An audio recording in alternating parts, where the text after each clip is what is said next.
again, I feel like I'm kind of repeating myself a lot, but if you come back to the rules that are applicable to your particular case, whether that be under the IBA or the CIR, or it relates to rules of court within certain jurisdictions, most of them talk about a requirement for the expert to provide his opinion and the range of opinions where there are alternatives.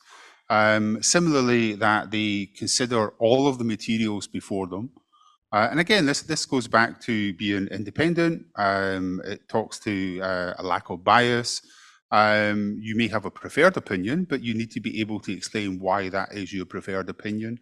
You still have to set out the alternatives and why it is that you actually don't believe that that is the alternative that the tribunal should actually adopt. So again, in terms of how can you safeguard against some of that? I think very much tribunals should be proactive and proactive early, and they should set out appropriate procedural orders in order to get the parties' experts together, even if that is simply to agree the materials that are before both experts, so that you have a common data set that everyone is working off of.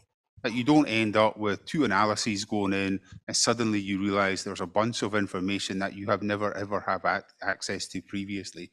That is just incredibly wasteful for everyone involved in the procedure and incredibly expensive. Getting experts together to discuss methodology can be a two-edged sword, because I've been in arbitrations whereby those discussions take place before the experts have actually seen the material that is going to be placed in front of them, or had time to consider what the best approach to those particular issues is.